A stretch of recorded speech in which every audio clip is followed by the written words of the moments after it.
It's a great honor for me to be here at the Empire Club of Canada today, which is arguably the most famous and historically relevant speakers podium to have ever existed in Canada. It has offered its podium to such international luminaries as Winston Churchill, Ronald Reagan, Audrey Hepburn, the Dalai Lama, Indira Gandhi, and closer to home, from Pierre Trudeau to Justin Trudeau.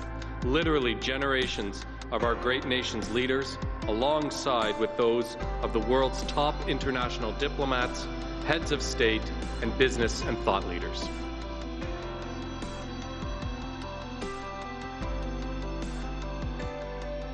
It is a real honor and a distinct privilege to be invited to speak to the Empire Club of Canada, which has been welcoming international diplomats, leaders in business and in science and in politics. And when they stand at that podium, they speak not only to the entire country, but they can speak to the entire world.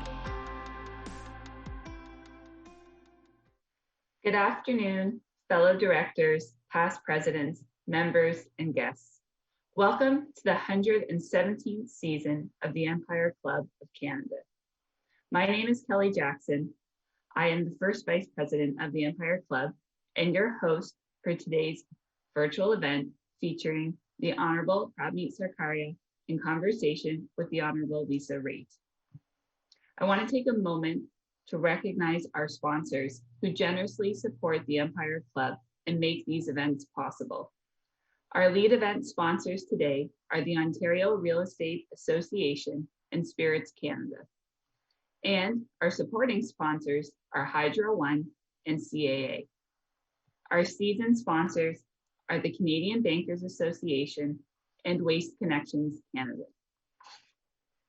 Thanks also to our event partner, DVC and livemeeting.ca, Canada's online event space for webcasting today's event.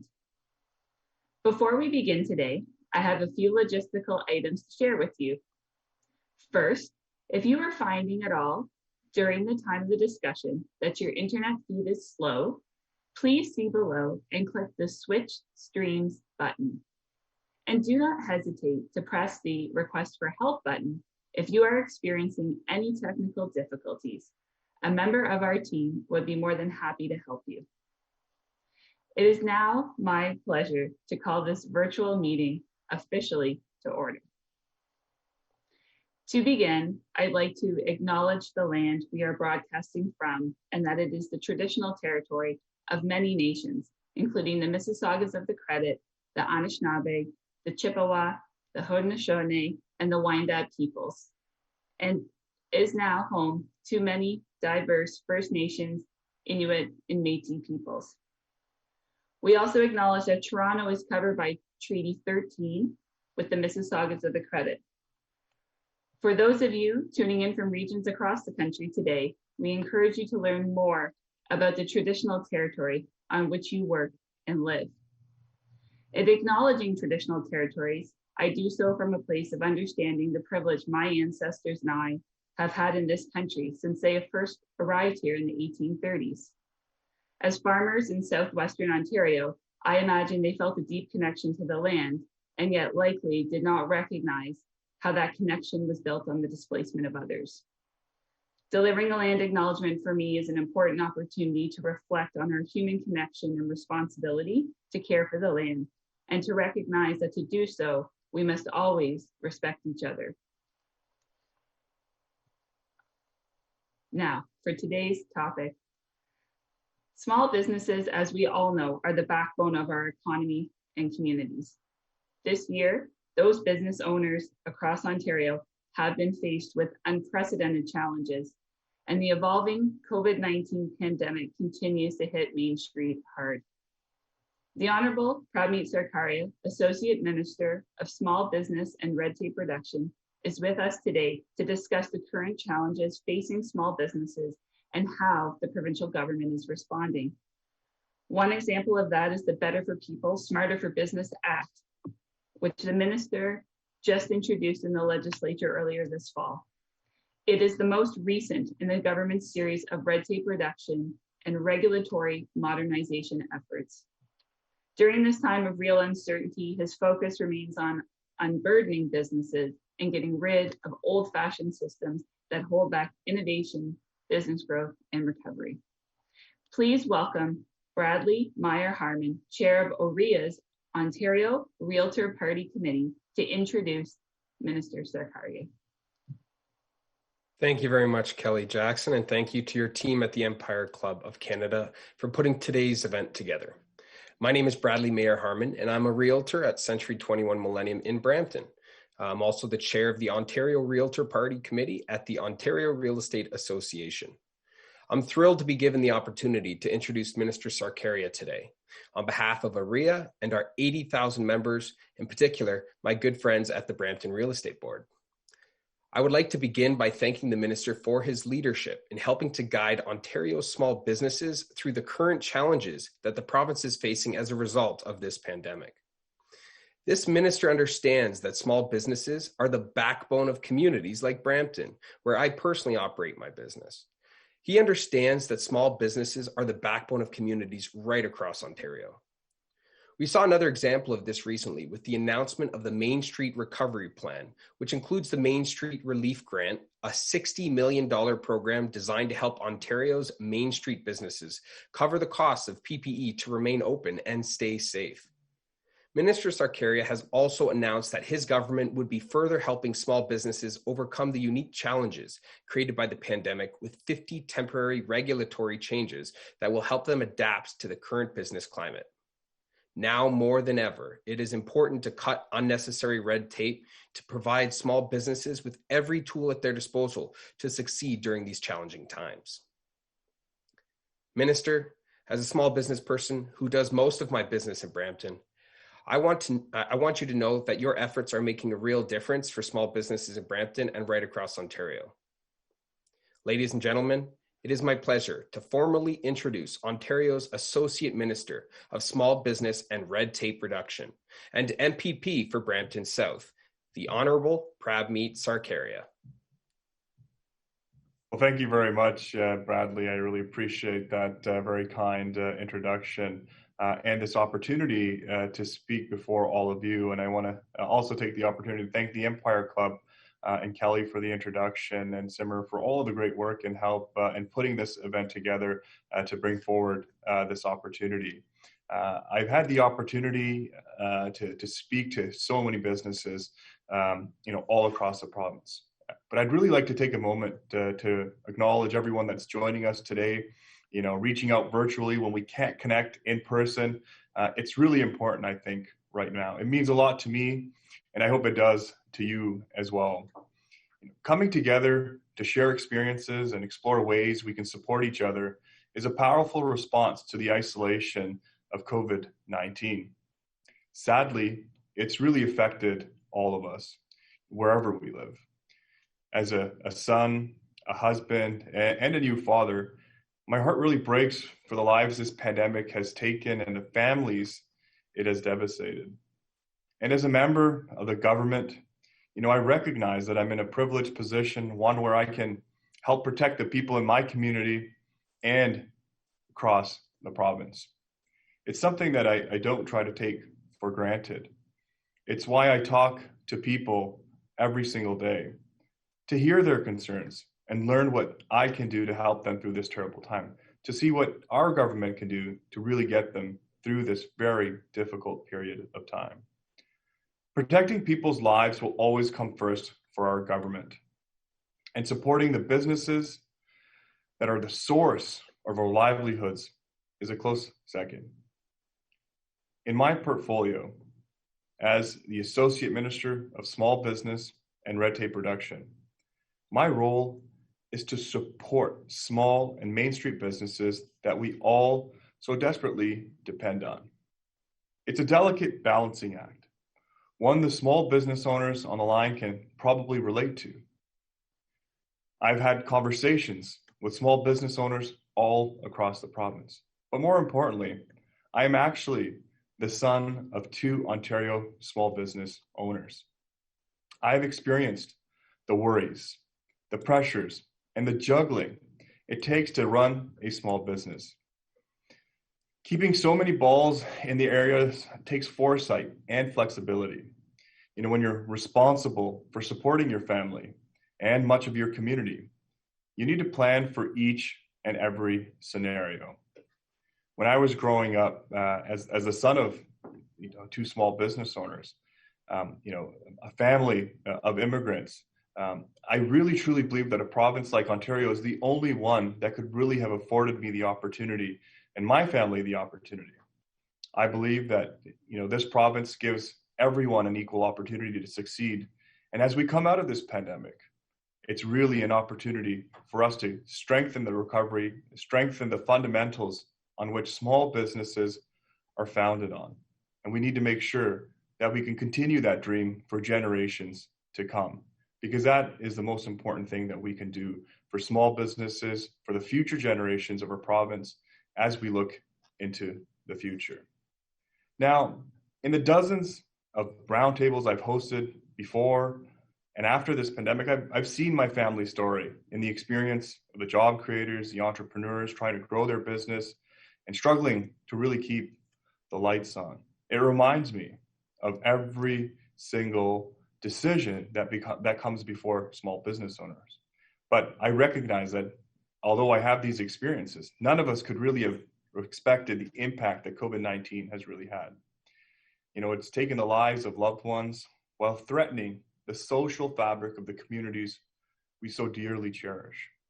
Woven into these communities are the thriving main streets that bring us together to work, shop, eat, and play. There you'll find the small businesses that serve diverse needs, the ones featured in holiday parades or skill screened on sports jerseys, the gems that attract all the tourists and generate all the Instagram buzz. These are the businesses that bring character and pride to our communities. And they've been suffering from unforeseen closures to unexpected and seemingly unrelenting demands. And they have borne an unfair share of COVID-19's economic burdens. Yet, through it all, they have never given up. I'm sure we've all seen the examples of this throughout our own communities across the province. Retailers closing their doors to do businesses, curbside services limiting in-person visits to physically distance in some tight spaces, restaurants building new patios, redesigning their menus for takeout. Small businesses have gone above and beyond to keep serving the people of Ontario, often at a great cost to themselves, their employees, and their families. When I look around my community, I'm humbled by their selflessness and inspired by their ingenuity. Of course, no amount of hard work or dedication can resist the effects of a global pandemic. So while many small businesses have managed to sustain their operations, none have gone back to business as usual.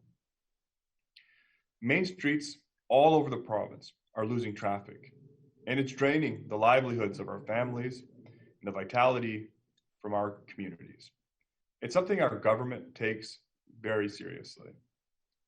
And we will not rest till we shore up our small businesses through the second wave and set them up for success beyond it. As we look to the future, a lot of people underestimate the impact that these small enterprises have or can have on our economy. And in 2019, Ontario's small businesses employed about 2.4 million people and accounted for 98% of all businesses in the province. That represents about 36% more than a third of our total employment. They strengthen productivity, link supply chains, and give rise to countless innovations. Eventually, many of them will grow into the game-changing companies our province is known for worldwide. Our economy, our communities, and our way of life are strengthened by the diversity and output of small businesses. And our government is determined to equip Ontario's small businesses to survive this pandemic, while preparing them to thrive on the other side. Through more than 100 virtual roundtables and discussions since the start of the pandemic, I have been in constant contact with small business owners, employees, entrepreneurs, and associations. I have heard their calls to both support their survival and lay a foundation for future growth. It's why our new budget, the first delivered during a global pandemic, was built on 3 supportive pillars. The first is to protect our health and safety. The second is to support our people and economy. And the third is to recover our economic standing and the way of life.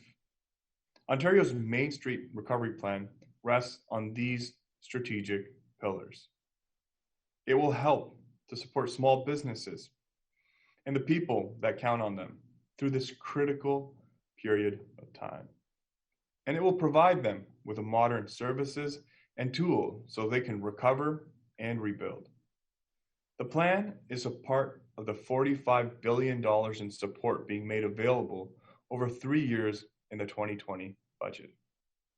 This support includes more than $900 million in urgent rent relief through our partnership in the Canada Emergency Commercial Rent Assistance Program, and a pause on evictions for tenants eligible for the program. The program has helped about 64,000 small business tenants that have employed close to 617,000 people across the province. As we've entered the second wave of the pandemic, we've proposed to extend this temporary ban on evictions. And in addition, the federal government has announced plans to replace this assistance program with a Canada Emergency Rent Subsidy. It's expected to provide rent and mortgage support until June 2021 for qualifying small businesses so they can maintain their physical presence now and into the future. Since the onset of the pandemic, we have made Ontarians' health and safety our top priority. As Wave 2 has descended on us, we've released Ontario's new COVID-19 response framework to support people, families, and job creators in a safe and targeted way. In my home region of Peel, which is now in the control stage, we're providing additional public health supports that include increased testing, contact management, and hospital capacity. As we work together with doctors, health experts, and people all over Ontario to turn the tide on the second wave, we are standing by the businesses in these communities. To help businesses that were in regions with modified stage 2 restrictions or moving forward in areas categorized as control or lockdown, we are providing up to $300 million to cover their property taxes and energy bills. We want these small businesses and others across Ontario to be able to keep the lights on through the worst of this dark period. We also want them to look forward to a brighter future ahead. So beyond our support during the pandemic, the 2020 budget has proposed new tax measures to help small businesses to recover and grow beyond it. Starting in 2021, we would allow municipalities to provide a property tax reduction for their small businesses. And our government will consider matching those reductions to further reduce taxes on small businesses. Depending on how many of our municipal partners take us up, this could provide as much as $385 million in relief to Ontario's small businesses by 2022. With both property tax reductions, a bakery, for example, in Toronto with an assessment value of $1.5 million could save $10,500 in property taxes annually. The budget also features the employer health tax plan for small businesses. In March, we expanded the EHT exemption for 2020 for $490,000 to $1 million, and we are now proposing to make this change permanent. It would reduce the health tax on restaurant with a $700,000 payroll from about $4,000 to absolutely zero. We want our small and Main Street businesses to know that we will be there for them every step of the way, from protection to recovery. That's why we've developed Ontario's Main Street Recovery Plan. It delivers a comprehensive package of legislation, funding program, and services that will help more small businesses to operate safely, adapt to new demands, and pursue promising opportunities.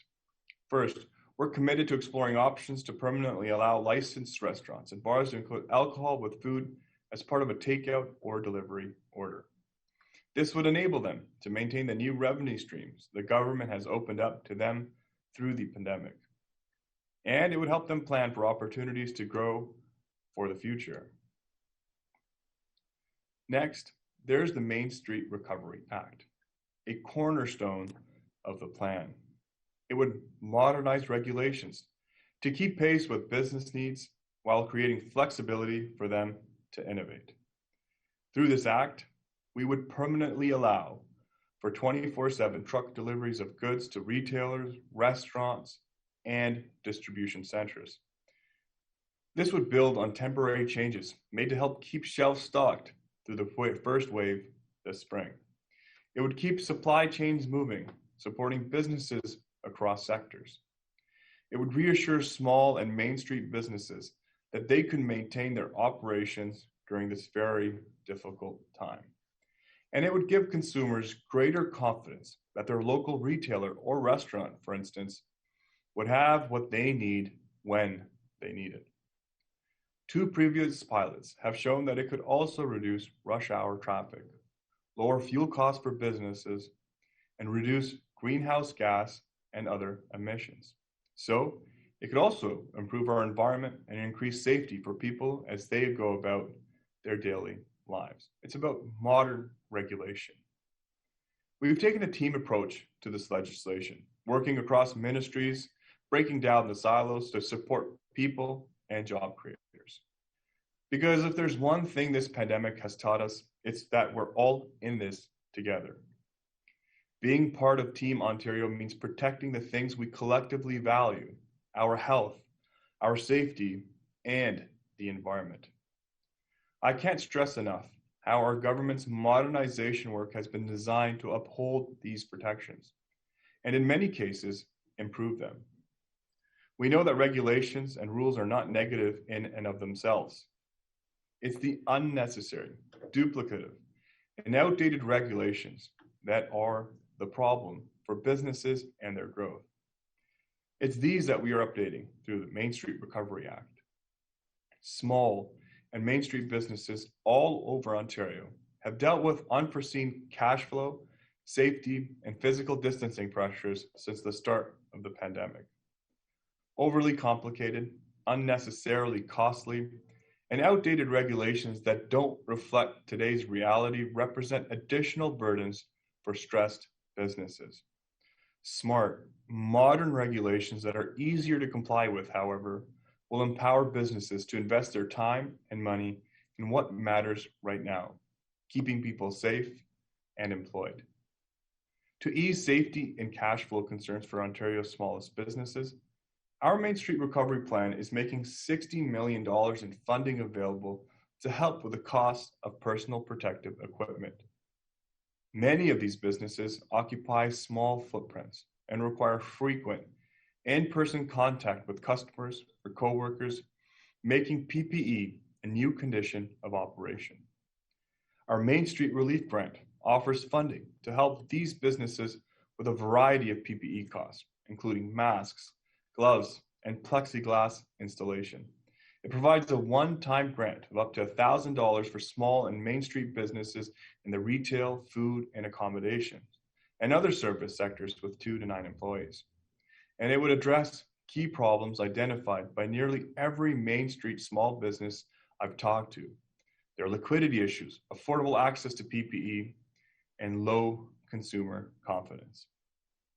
Helping these businesses recover the cost of PPE, like the quality Ontario-made PPE found in our workplace PPE directory, will protect the lives of employees and customers. And it will support consumer confidence, bringing life back to our main streets over the long term. As you've all noticed, Main Street businesses truly shine when they reflect the communities they're a part of. To help them access direct local support, our government has linked 47 small business enterprise centers into the new Small Business COVID-19 Recovery Network. Through this network, small business enterprise centers will be able to offer more recovery advice and tools that are tailored to the owners and entrepreneurs in their communities. It will provide local Main Street businesses with the clear information and guidance they need where they need it.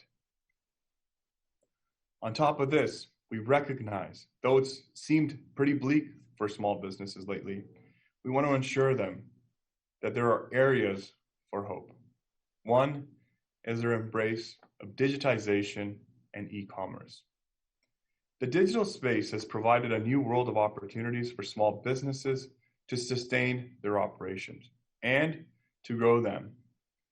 To help more small and Main Street businesses tap into the e-commerce market, our plan has digital Main Street squads going live across the province. The squads, composed of talented graduates, students with strong technology and marketing backgrounds, provide one-on-one help with digital assessments, social media advertising, and e-commerce platforms. They are part of our digital Main Street program. It's helping close to 23,000 Main Street businesses go digital, with grants of up to $2,500 to get them started, along with continued support. Lately, we've been hearing from many businesses that have been able to use the program's innovative supports to get online. I read a great story recently about Manitoulin Island's Jar Market and Cafe, which was able to cut 6 months off the time needed to build their e-commerce site. And they're not only boosting their own sales through the new Manitoulin Marketplace.ca site, they're promoting other local businesses with it as well. It's another example of small and Main Street businesses give back to their communities. While retail sales were falling by nearly 20% between February and May, Stats Canada reported that online sales surged 99%. In fact, year over year, e-commerce more than doubled, with a 110% increase compared to May 2019, and a record $3.9 billion in sales. But we can't just let large retailers occupy the digital space all for themselves. We need to help Main Street businesses and consumers understand that shopping local and shopping digital can go hand in hand. That's why, in addition to Digital Main Street, our government is promoting Shop Local. We're encouraging people to support small businesses either in person or online. On ontario.ca/small business, you can find downloadable posters, safety guidelines, and information on the Post Promise, a nationwide commitment that helps boost consumer confidence. We'll also be using social media tools to promote Ontario's small and Main Street businesses this holiday season. It's an opportunity to support the small businesses that mean so much to our communities by buying a gift or ordering with the people who mean so much to us and all of our communities. Whatever the season, it's always a good time to support Ontario's small and Main Street businesses. They've been there for us through the worst of this crisis. Now it's time for us to be there for them. Our government's comprehensive plan will help give small businesses what they need to stay safe, stay solvent, and stay competitive through this pandemic. And as COVID-19 evolves, we'll continue to explore new ways to support small business recovery. One thing that won't change is our commitment to their long-term success.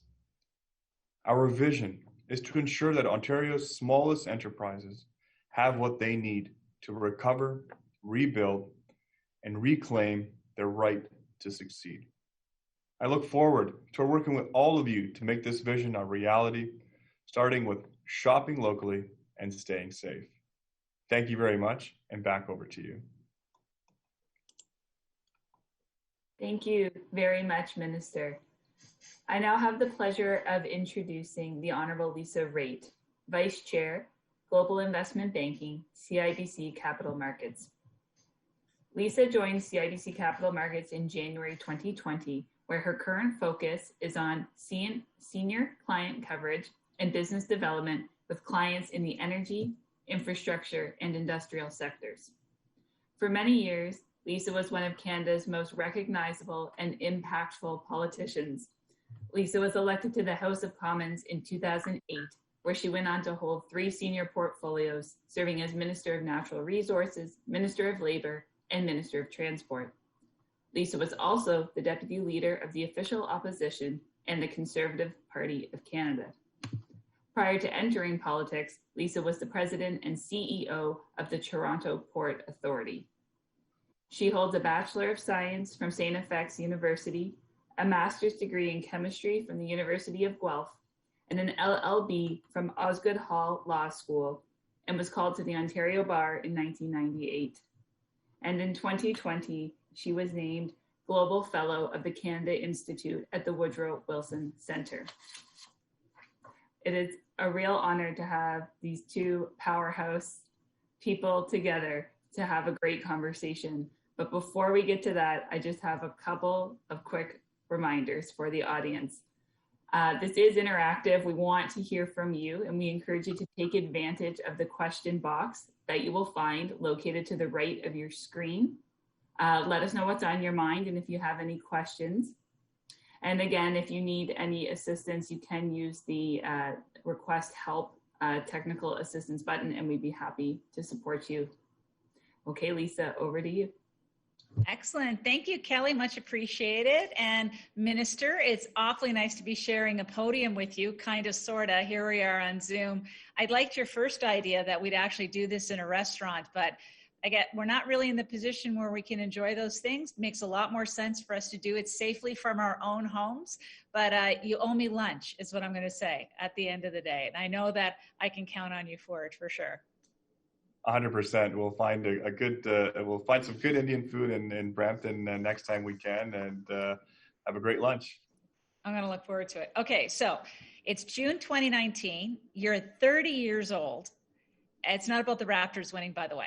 You're 30 years old and you become a minister. And not only are you becoming a minister, which is an amazing thing, you're getting a portfolio that is meaningful to you because both of your parents are small business owners, and you're in charge of bringing more sense to regulation, and you're reducing regulation, and you're in charge of the small business file. And then you fast forward about a year, and you realize that in this portfolio, you're sitting pretty much at ground zero. And I listened to your speech and how you talked about how many groups that you've met, like 100 round tables you did. Was there anything that you heard from them in all of these round tables and all of the outreach that you did that really stuck with you? Something that you kind of went, yeah, I really need to help with this. And that's a great question, Lisa. But before I answer that, I just want to take an opportunity to really thank you for doing this with me. You have been a trailblazer, whether it's in political office or in the private sector. So, thank you for your leadership. As a younger member of cabinet, we can always look up to leaders like you that have done such an incredible job. So thank you for doing this. It's an absolute honor. But to that point and to that question, I've been on those roundtables, and I see so much of those conversations that many of these small business owners put forward, and they really resonate with me because I see families that have invested their life savings. They've taken out a loan on their house, on their principal residence, and they've invested into this idea, this business. And then all of a sudden, we're going through some of, when we look at Ontario from 2018 to March of 2020, we saw record growth from whether it was unemployment, job creation. Since we got into government in 2018 to the start of the pandemic, there was over 300,000 new jobs in the province of Ontario. And so we saw great economic times. And then all of a sudden, something that none of us could have predicted, comes before us. And then I'm having these conversations. So what really sticks to me is that, I see so many of these individuals on the opposite end of the line, and I see the story of my parents, the story of myself growing up, helping out wherever I could. I can see that in them, and that really sticks with you. The emotional toll, the personal toll that the pandemic has really had. But it gives you a good viewpoint whether it's when I'm at the cabinet table, when I'm able to put forward policies that I think can help support these small businesses, because it gives me that unique perspective. And many of our colleagues are actually small business owners in our within our government as well. So it's something that is really close to not only my heart, but the Premier's heart, who is also a small business owner. But it gives you this great perspective to really understand the needs and the challenges that come ahead of us. Yeah, absolutely. So, we're getting questions coming in from people who are watching. So I'm going to go to one of theirs right now. And it's a specific question from 80. What role does the minister see standards playing in reducing red tape? How can you use standards as a way to help with getting rid of some regulation or red tape? So I think one of the key things when it comes to standards is really harmonization. So you have the province of Ontario that is usually the leader across all of Canada or even North America. But when there's a lot of businesses and there's a lot of industries that operate, all across the world, whether it's specific designations, safety ratings, there's a great number of examples where if the government of, Ontario or even the government of Canada, used harmonization with standards of international standards, well-respected safety or other guideline standards, you could significantly reduce the cost of doing business in the province of Ontario and making it more attractive. A couple of examples that we see is whether it's, in the upcoming area of data and the regulation of data. When you look at the European model, there's a significant model that's, already very well adopted all across the world. And so as we, bring forward our own data plan, it would only make sense for a government to adapt to those international standards rather than creating new standards that will then cost businesses more to comply with. So the whole motto here is to make sure that we have smarter regulation, more modern regulation that really lets businesses, protects the safety, health, and the environment, but also gives opportunity for businesses to spend more time growing their business, investing more time in their employees, and creating more opportunities across the province. It's so true. When I was Minister of Transport, I had lots of roundtables and meetings both in Brampton and in Milton. And your colleague Parm Gill, who is my MPP, will tell you the same thing. Some of these weird problems you have about literally what stickers the trucks have to have as they cross over, not international borders, interprovincial borders, just really don't make any sense at all. But it just needs somebody focusing on it like you're doing right now. And I'm really glad to hear that you guys are taking a hard look at it, because there's simple things you can do to make life a lot easier for people who are putting, the heart and soul into a business every day. We got another question from Lisa, beautiful name, by the way. Lisa wants to know, what steps can small businesses take to ensure that they are able to receive the rent subsidy you mentioned, especially if they are businesses that opened up during the pandemic? So new business opens up during the pandemic, still being impacted. What things should they be thinking of doing in order to learn about the rent subsidy that you mentioned and how they can ensure that they're going to be able to qualify? So that's a great question. So we had the opportunity to work with the federal government on the initial launch of the program, which covered rents right after the pandemic all the way up until September. It was a $1.2 billion, a $900 million investment by the province of Ontario to join our federal counterparts in that program. And one of the things that we heard from a lot of small business owners at that time was some issues around receiving payments, landlords having to opt in. And that was where we've gone back to the table with some of our federal partners who've now actually launched a revised version of it, which should be out hopefully in the next couple of days and weeks. But I think a key change that will be very helpful for small businesses like Lisa, is that it will be a tenant direct payment. So many of those who weren't able to apply before because maybe there was an issue with a landlord or there wasn't a buy-in from both parties, this will give direct supports to those business owners to be able to cover the costs. And if you're in a restricted zone like much of Peel, Toronto, and York is, you can receive up to 90% of those supports. So we're going to try to do anything and everything we can, work with all levels of government to ensure our businesses have the supports they need to get through this and to be able to receive the support in a timely manner as well. Yeah. So Mike has written in, Minister, and it's a really good question. It's the one that politicians do have to answer to, and it's what assurances can your ministry give small businesses that the red tape concerns that are brought to them will not only be heard, but as well followed up with concrete solutions? That's a great question, and something that we've really done here in the, to institutionalize red tape reduction in not only our ministry but within the government, is we've committed to 2 pieces of legislation a year. So I put forward a piece of legislation just a couple of weeks ago. We're going to be putting forward another piece of legislation in the next session, and in February, March, at whatever time we can get it into the House. But we've made a public commitment to ensure that we get as much legislation focused on red tape as we can. On top of that, we've made online portals to take and track in these ideas. So, for example, during the pandemic, we launched the Tackling the Barriers web portal, which allowed businesses to pitch the government on ideas that would change or make easier the opportunity for businesses to operate in a COVID environment. So one of those examples that many people have probably heard of is allowing restaurants to serve alcohol with their takeout orders. It was something that small business owners, I remember being on a round table with small business owners and them pitching this idea and said, hey, we have a lot of inventory. If you guys, if the government could, modernize some of this regulation, it could be a help to us, and it could increase our profits. It could increase some of our sales. And so that was an example of something that came directly from some of our, from our small businesses on a roundtable in action. And then we put it through, whether it's today, whether it's, input from stakeholders that continues to come throughout the year.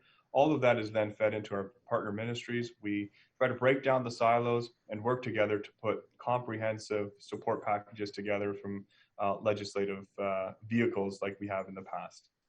Yeah, tell me a little bit about whole of government, because I see it in both documents that you've put out from your ministry, the Main Street document and helping Ontarians do better document. Tell me about the whole of government. I also see you all the time with Minister Phillips too. There's lots of roundtables that you guys take part in. It seems like a really close working relationship in terms of a cabinet. Let us know how it's working out. Well, I think one thing that we've all recognized is the need for all of us to work together. And I think, in unprecedented times like these, I've been fortunate to have incredible cabinet colleagues like Minister Phillips, Minister Fedeli, who are seasoned veterans and have a great deal of private sector and public experience that have been able to really collectively work together. I've done a number of roundtables with Minister Phillips, feeding right into his Jobs and Recovery Committee, which then actually ended up with a lot of the ideas from those committees and those roundtables formulated into this budget document that we put forward just last week. But I think it's imperative that government breaks down those silos.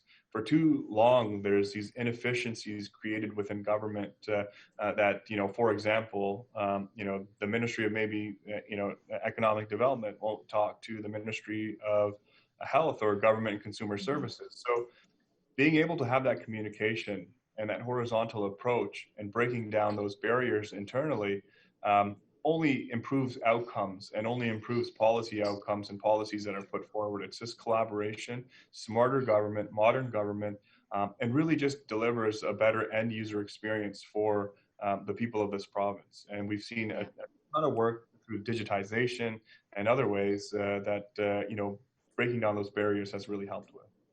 Yeah, no, it's definitely for the benefit of all Ontarians. Next question I'm very excited about, I have to tell you, and I'll give it a little bit of an introduction. My first ministerial job was as the Minister of Natural Resources, and in there, we started a hydrogen project, a pilot project for hydrogen buses to coincide with the 2020 Vancouver Olympics. Way back then, we were talking about hydrogen. Today, your colleague, Minister Yurek, and this is a question from James, your colleague, Minister Yurek, announced the Ontario Hydrogen Strategy Discussion Paper, which is pretty awesome because it is one of those fuels of the future. And you're talking just now about how there's a whole of government approach. Do you have any thoughts on how you can see Ontario SME, small and medium-sized manufacturers, play in this new hydrogen value chain? Well, I think this is a significant part of our plan, and something that, when we look at innovations, Ontario has always been ahead of the curve, and the ingenuity of our entrepreneurs all across Ontario. So, I'm very happy that Minister Phillips was able to put this forward. Hydrogen is very exciting. we know that electrification will not only solve the problems of today, but can actually legitimately become a great tool for economic development. And if we can lead that charge here in the province of Ontario, and have that visionary thought, forward-blinking thought, it's just it's really gives us the ability to help fill those gaps that electricity will not be able or cannot fill to this day. So it's definitely exciting. Anytime we can use innovation to support economic growth, I think it's always exciting, and it's always incredible to see the ingenuity that comes from so many of these and all of the opportunities that can come from and employment opportunities. So I think it's a really good opportunity for us to look at. I'm always, from a red tape lens, we're always looking at trying to see how we can better support innovation here. And a lot of times when you're innovating, there's a lot of red tape because you're trying to do something new that's never been done before, and regulation comes in the way sometimes. So that's where we love to excel and break down those barriers and make it happen. So I'm very excited about that. Yeah, see where the puck is going. And it lines up. I'm sure Minister Fedeli is very excited about this because it lines up very well with the new Biden administration talking about two things: hydrogen as being important, but as well advanced nuclear reactors, which of course Ontario has an incredible supply chain. Many of them are your folks in the small business area as well. I tend, like a lot of Ontarians right now, I am probably visiting takeout and restaurants a lot more than I ever have in the past. And that's a good thing. I want to support the folks. But as you know, and I know, when you meet the folks who are running these restaurants, they're pretty tired, Minister. They're tired and they're really concerned about what is coming next, but they are resolute and they are sticking it out. So I'm just wondering if you can give us an idea, what impact is there going to be on these small restaurants, these small takeout places, with the helps that you're bringing in from your government? How specifically, how can you talk to them and let them know that things are going to be okay? Yeah, and when I see the resolve, when I talk to these business owners, it's incredible to see the sacrifices they've made, the pivoting they've done, and in today's world. I see so many businesses that I've known before really embrace e-commerce, digitization, and I spoke to it a bit in my speech as well. But I think there's been a significant shift in behaviors over the past couple of months, especially with the onset of the pandemic. And I think many entrepreneurs have been able to really build on this and capture that shift in behavior and that during this pandemic. But I think it really underscores the need for us to be there for small businesses. For example, the support programs that we put over, not just temporary measures like the $300 million, the PPE grant program, the rent subsidy, but our budget fundamentally looks at ways to make businesses more competitive for the future of this province. I look at our changes in the budget that are going to reduce hydro rates for employers of from 14 to 6% on average. It's a $1.3 billion investment after we saw a total mismanagement of this file under a previous administration. This became one of the leading causes for many manufacturing industry to leave this province. And to be able to, not only for smaller businesses, but manufacturing and all other industries, bring forward changes that are going to significantly reduce their costs of operating on hydro about 14 to 16%, I think it will be very successful. On top of that, changes to property taxes that are going to deliver, $450 million of support for over 200,000 small businesses across the province. So it's not just about temporary supports right now. We're trying to give businesses the confidence that as they go into recovery, as they, try to rebuild and emerge stronger than ever, that we're going to have a significantly more competitive business environment in the province of Ontario. Yeah, hang on, because it's going to be worth it. I have another question from Angelo. How can you help reduce red tape to get building permits coming out of the pandemic? So this is I would say, something that I hear and significant amount of roundtables that we have. It's really about, working with not only our provincial, but municipal leaders. And, the Premier and I have launched a working group as part of the red tape bill that will, with the first government that will actually work together to streamline a lot of those permitting and zoning processes. So it's something that, from our ministry and from all other, partner ministries, whether it's, municipal affairs, energy, whether it's transportation, a lot of these developments, a lot of these zoning materials or permitting have a significant delay or impact, and the efficiencies that we see by streamlining these processes is something that is very significant. So we're very committed to working with our municipal partners to see where we can find these efficiencies. And we're really trying to promote this at all levels across government, because we think that, the key to economic development now is to ensure that we get projects up and running as quick as we can, get our economy moving again, get people back into jobs, back working again. And if we can do that by significantly, increasing the time or reducing the time to get shovels in the ground, I think it will be something that's beneficial for all of us. So remove red tape and get shovels in the ground as quick as possible, and let's see our economy grow, because I think there's significant potential all across the province. Yeah, I agree. So Minister, we're wrapping up. We've run out of time here today, and I want to thank you very much for the time you spent with me. But I teased you before we went on camera that I was going to ask you a question. I'm going to put you on the spot here, but not on the specific question I asked you before. You and I are big Raptors fans. I mean, our whole country is in love with the Raptors, but I don't think anyone's as big a Raptors fan as you are, to be honest, that I know of. So I'd like to know, what are your thoughts about coming into this new season for the Raptors? What do you think? So I'm pretty excited. I think, it's going to be a bit tough. We've got a lot of free agents. We've got a lot of roster movement that might happen, but I think we've got one of the best teams. We've got, Masai and Nick Nurse have really built an incredible culture around the Raptors. And it's got all of Ontario and all of Canada. It's Canada's team. So I think anytime you watch the Raptors play, you feel a great sense of pride, not just for the city of Toronto, but this entire country. And I think it really helps them and it pushes them forward. And I'm really excited to see what they're going to be able to do. We had the draft last night. We had, although not a high pick, but some exciting second last pick. So, but hey, Fred VanVleet was undrafted, I believe. So, the Raptors can make magic happen. So, we've got one of the best front offices and teams in the entire league, and I'm really excited for the season to start and get back up and running again. I agree. I think it's a nice bit of normalcy that we're all looking for, isn't it? Exactly. Can't wait to get back out to a game one of these days. It's going to be exciting, but it's a bit distant, but I'm sure we'll get there, get through this together. Excellent. Yeah, absolutely. Well, thank you very much, Minister. I appreciate it. I'm going to ask Kelly Jackson to come back on the line here and wrap us up. And Minister, you know what?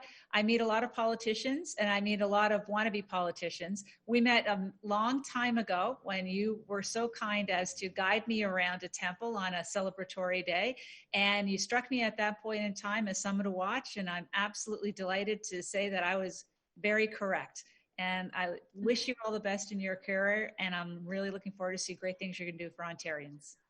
Thank you so much. I really appreciate it. Absolute pleasure. Thank you, Lisa, for leading that really great conversation and being able to definitely connect some of our audience questions directly into that so that we could hear from the minister. I would like to now introduce Jan Westcott, President and CEO of Spirits Canada, to provide appreciation remarks. Jan? Thank you very much, Kelly. Minister, it is hugely encouraging that the government recognizes the vital role of smaller businesses and has designated a minister to make sure that the voices are represented and heard at the cabinet table and in caucus as policies being discussed. I think this is critical. And based on your work that you've outlined and the things that we've seen, the Premier obviously picked the right person to head this up. So thank you very much. You referenced the fact that small businesses can be successful and grow into medium-sized and large businesses. Some of my members represent that. So they all started out as small businesses We have one of my members is the largest distillery in North America, but when they started, they were a small business. And more recently, we have another small business over in the Niagara Peninsula that has grown into a medium-sized business. So the opportunity is certainly there. And we're now seeing the creation of dozens of new small distillers across the provinces. One thing that I would mention is that when you summon the courage to start a business, you're aware that it's going to take some time to establish yourself and to actually generate a profit. My point in saying this is that the pandemic is having a similar effect, and it's going to take time for businesses to bounce back. And so I'm encouraged that you're looking at this not just as, well, the pandemic is on, but there are going to have to be things that are done for businesses as they go forward over the next several years to sort of rebuild their position. So that's encouraging. We do need to look at innovative new ways of driving forward. I'm glad you're doing that. I think there's huge opportunity. Crises often produce breakthroughs that you wouldn't otherwise see. So thank you for taking the time to share with us what you're doing, how you're coming about that, the work that's going on in the government. It's hugely appreciated, critically necessary. And as I said, I think the Premier made the right choice in making you the Minister responsible for it. So on behalf of the Empire Club, thank you very much. Kelly, back to you. Thank you, Jan. So before we close off the meeting formally, I do want to highlight a couple of our upcoming events. So the first is on November 20th. It features Blake Hutchison, President and CEO of OMERS. The next is on November 26th, Sean Finn, Executive Vice President, Corporate Services and Chief Legal Officer for CN. On December 3rd, we will have one of the Minister's colleagues joining us, the Honourable Doug Downey, Attorney General of Ontario, who will be in conversation with Viveen Salman, past President of the Canadian Bar Association. And finally, on December 10th, we have our signature Nation Builder of the Year award. This year, the award is being provided, or essentially we're recognizing all of Canada's frontline workers. We have a great event with a lot of VIPs and celebrities who are lined up to join us that day. So I encourage you to join us as well.